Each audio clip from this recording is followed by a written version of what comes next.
Imagine a situation. You find yourself surrounded by strangers, and each of them hides their true feelings and intentions behind a mask. Some smile welcomingly, while others look askance, but no one dares to show their true face.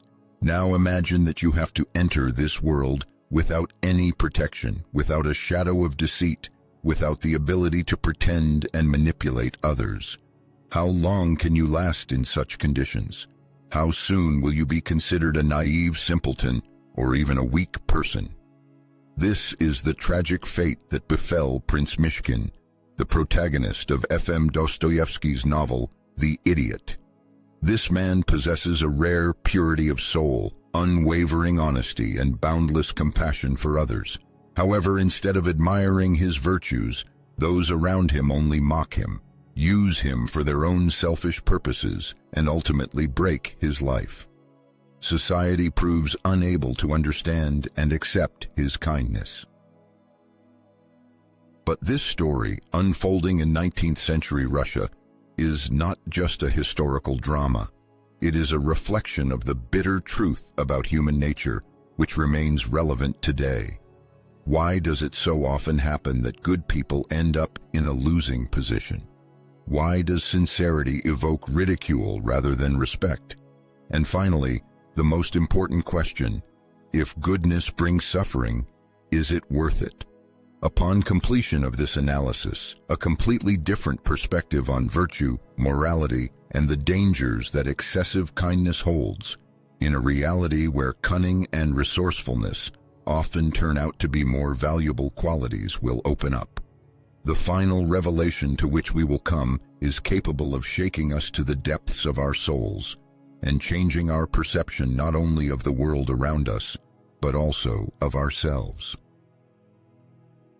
To understand why kindness is often mistakenly perceived as a manifestation of naivety, it is necessary, first of all, to understand what values dominate in society.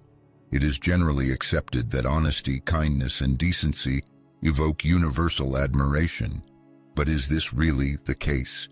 Or are these qualities only tolerated as long as they do not conflict with personal interests? History shows that people who have reached the heights of power have rarely been distinguished by impeccable kindness. Success was achieved by those who skillfully maneuvered in the intricacies of human relationships, who understood when to show ruthlessness and when to show charm, who knew how to skillfully hide their true intentions behind a carefully created image. Niccolò Machiavelli, in his treatise The Prince, argued that a ruler should be prepared to compromise moral principles if circumstances require it, since the world values not kindness, but results. This is precisely why the fate of Prince Myshkin is so tragic. He either does not realize or refuses to accept the rules of the game in the world in which he happened to live. He cannot and does not want to resort to manipulation and deceit. As a result, those around him consider him an idiot, but not because of a lack of intelligence, but because his kindness makes him defenseless in a society where competition and egoism thrive. In real life, we often encounter situations when sincere and good-natured people become victims of deception and manipulation. There are well-known cases when trusting people are betrayed by those to whom they opened their hearts. Many of us have experienced bitter disappointment believing in the best in others. Of course, this does not mean that the world is mired in universal corruption, but we cannot ignore the fact that successful adaptation in society sometimes requires a certain amount of cunning and resourcefulness. Even those who strive to be virtuous are sometimes forced to compromise their principles for the sake of self-preservation.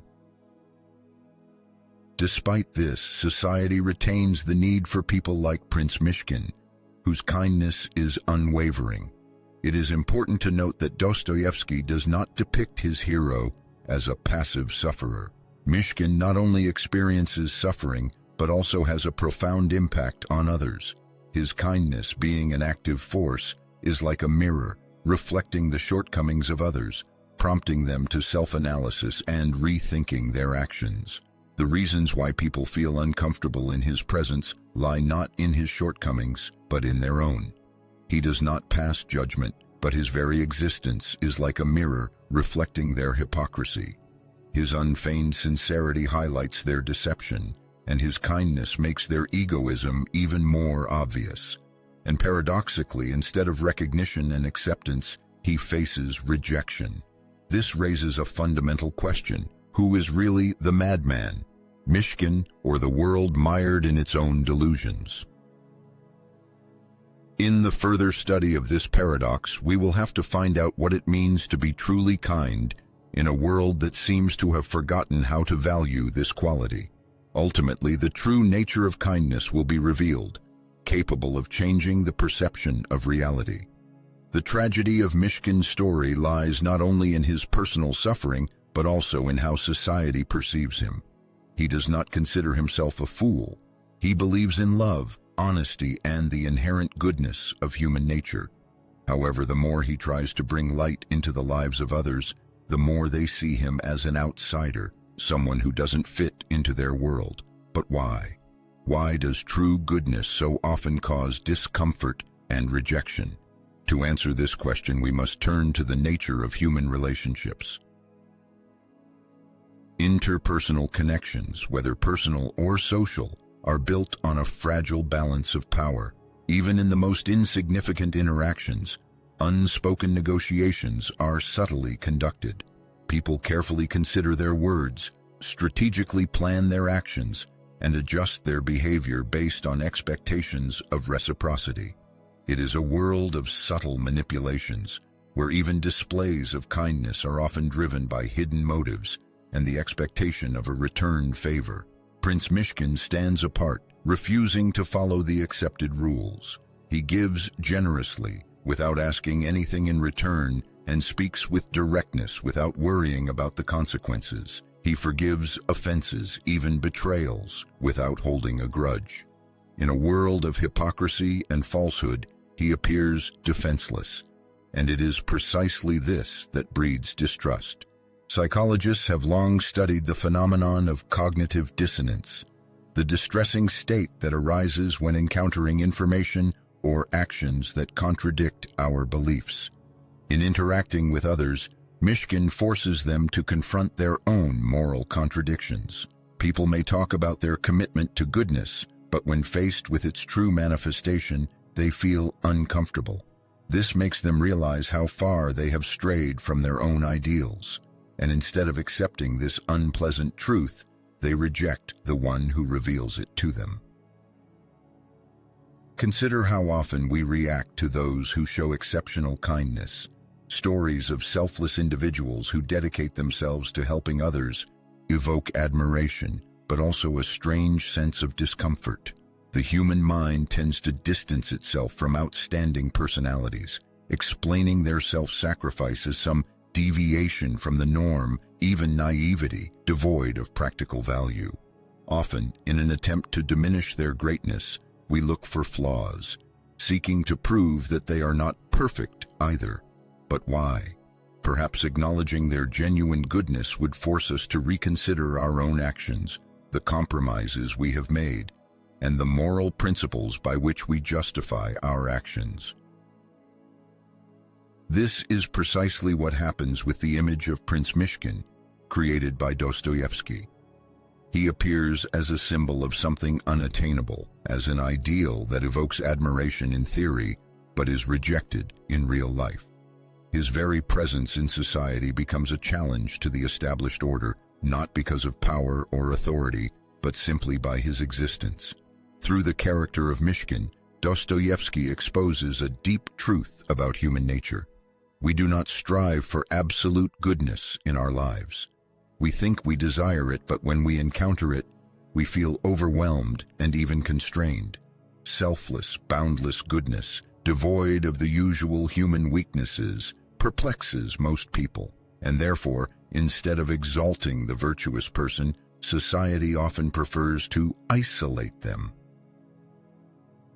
However, does this lead to the assertion that goodness is meaningless, that the desire to be a good person is misguided?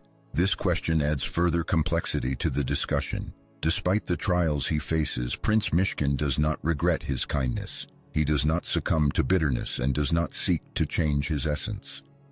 This is Dostoevsky's profound insight. The value of goodness is determined not by external evaluation, but by its inner nature. True goodness does not seek validation, does not require admiration or reward. It exists not because of the world's recognition, but because it is morally right. This leads to a final disturbing question that casts doubt on all previous reflections. If goodness possesses such purity and strength, why does it so often cause suffering? Why do the most worthy people face the greatest difficulties?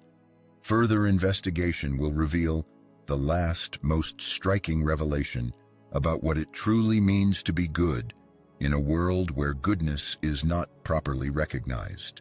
Ultimately, the reader may reconsider their established beliefs.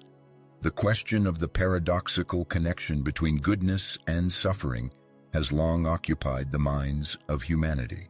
If virtue is indeed so valuable, why does it often become a source of deep disappointment and trials? Why do the most sincere, selfless, and compassionate individuals often face betrayal and injustice? This dilemma permeates Dostoevsky's novel, The Idiot. Prince Myshkin, an embodiment of kindness and compassion, strives to bring light into the world around him, but instead of recognition and gratitude, he meets only ridicule, misunderstanding, and ultimately suffers a complete collapse. However, the writer does not reduce this tragedy to a meaningless coincidence, but invites the reader to reflect on the very nature of suffering. The connection between kindness and suffering is traced not only in literature, but also in philosophical treatises, psychological research, and religious teachings. History knows many examples of outstanding personalities, spiritual leaders, public figures, and thinkers who dedicated themselves to the ideals of justice, truth, and compassion, faced fierce resistance, persecution, and even violent death. Jesus Christ, Socrates, Mahatma Gandhi, Martin Luther King, they all paid a high price for their beliefs. A natural question arises: why does the world so often reject kindness instead of welcoming it? Why does the pursuit of good encounter such powerful opposition? This paradox requires deep understanding and a search for answers in the complex interweaving of human nature and social relations. There is an opinion that genuine kindness possesses a destructive power because it calls into question established norms and forces people to confront their inner moral dilemmas. However, most of humanity, consciously or not, avoids this confrontation. People prefer to stick to their usual way of life, unwilling to rethink their selfishness, their deals with conscience, and their willingness to put personal gain above principles. When Prince Myshkin appears in the high society of Russia, he disrupts its usual order. The people around him live by the laws of hidden motives, strategic alliances, and a continuous struggle for power and position. Myshkin remains aloof from these intrigues, which makes him a foreign element, inexplicable and unclassifiable. And what usually happens to such anomalies? The system either subordinates them, forcing them to conform, or expels them. Myshkin, unwilling to compromise his principles, is ultimately rejected. This raises an important question. If suffering so often befalls virtuous people, what is the point of being kind? Is it worth it? Dostoevsky offers a complex and ambiguous answer to this question. The author does not offer simplified paths and does not promise immediate retribution for the manifestation of kindness in everyday life. Instead, he puts forward a concept that is both disturbing and liberating. The true value of kindness does not depend on the response of the surrounding world. In other words, kindness is not a tool for achieving specific goals. It does not seek praise, universal love, or even understanding. Its essence is not in the pursuit of success, recognition, or any external rewards. Kindness in its original form is self-sufficient. It is valuable simply because it is a manifestation of humanity. This idea presents a challenge to conventional notions, as it contradicts established beliefs. From childhood, people are taught to seek approval, evaluate their actions by the results achieved, and expect a fair reward for their efforts. However, genuine kindness goes beyond these principles. It is not a deal and does not ask the question, "What will I get in return?" It simply is. And here a paradox arises. If kindness exists for its own sake, regardless of any benefit, does it have real power? If it does not transform the world around it, does not lead to success or influence, what is its meaning?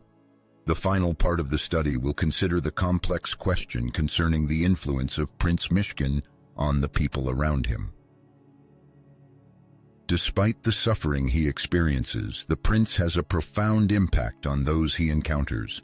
Even those who do not accept him cannot simply forget about him. Even those who mock him change to some extent after meeting him. This suggests that kindness may not always win in the conventional sense, but it possesses a power that is deeper, more subtle, and more lasting than we might initially assume. What is this power, and how does it shape the world in ways that are not always obvious? The final part of the discussion will reveal the true nature of kindness, which is capable of challenging everything that has been explored before and leading to a revelation that can forever change the understanding of human nature. If kindness is not measured by rewards, then what is its true power? If the world rejects, ridicules, and even destroys those who are sincere in their kindness, then why does it continue to exist? Why do people like Myshkin, who seem so out of place in a world driven by ambition and self-interest, continue to appear? The key lies in the realm of the elusive and immeasurable, in those subtle manifestations through which true kindness profoundly impacts those who encounter it. In the novel The Idiot, Prince Myshkin does not set out to change those around him. He does not resort to preaching, does not strive to reform society, and does not impose his beliefs. However, his presence leaves an indelible mark on the lives of everyone he meets. Even those who cause him suffering cannot remain indifferent to his influence. His genuine sincerity, deep compassion, and unwavering belief in the goodness of human nature act like a mirror, reflecting the innermost and hidden aspects of personality. This is the secret power of true kindness. It reveals the truth. It does not coerce, demand, or manipulate. It simply exists, and by its very existence, it forces those around it to confront their own essence. Some accept this reflection, while others, unable to bear what they see, reject it. But no one remains the same. Remember those precious moments in life when fate gifted you with encounters of genuine kindness, with that generosity of spirit that flows freely, demanding nothing in return and harboring no selfish motives. Perhaps it was a minor episode, a fleeting expression of participation, but didn't it leave an imprint on your memory? Didn't it make you, even for a moment, take a fresh look at your own actions, your beliefs, your entire way of life? That is why kindness, which is often mistaken for weakness, is one of the most powerful forces in the universe. It does not strive for domination, but it has a profound influence. It does not engage in struggle, but it transforms the world around it. It makes no demands, but it awakens inspiration in people's hearts. However, this power is not without its price. Fyodor Dostoevsky understood that in a world ruled by egoism and the struggle for survival, those who carry the light of pure kindness are often doomed to suffer. They will be misinterpreted, they will be abused, they will feel like strangers in this world. But the great writer grasped another, even deeper truth. The suffering of good people is not in vain. It is not evidence of their defeat. It serves as compelling confirmation of their unwavering devotion to their principles, especially in a world that persistently seeks to corrupt them. In the final chapters of the novel The Idiot, Prince Myshkin's fate is predetermined by a tragic end. He is crushed under the burden of the cruelty and complexity of the surrounding reality. But a logical question arises: was he really a simpleton, or did he, on the contrary, possess a unique ability to see the world in its true light? Fyodor Dostoevsky avoids simplistic answers, recognizing their absence in complex life situations. Instead, he poses a question to the reader that requires personal reflection. What is preferable? To follow generally accepted norms, protecting oneself and participating in the worldly game, or to remain true to one's ideals, even if it involves suffering? This choice, inevitably facing every person, has no single solution. Perhaps the true value of a life lived is determined not by material achievements, but by the light that we bring into the world, however small and imperceptible it may be. Ultimately, the deepest insight lies in the following: the essence of kindness does not come down to expecting a reward, triumphing over circumstances, or avoiding suffering. Genuine kindness manifests not because of recognition and encouragement from society, but because it is the only right and moral path. In the end, it does not matter how the world perceives a person, as a naive fool or as a righteous saint, whether his name will be immortalized in the memory of generations or consigned to oblivion, whether his generosity will be appreciated or rejected with disdain. The most important thing is to remain true to one's principles and remain who he really is. After all, in a world where lies and selfishness often prevail, the decision to remain kind, despite everything, becomes the most powerful and significant choice, defining his essence.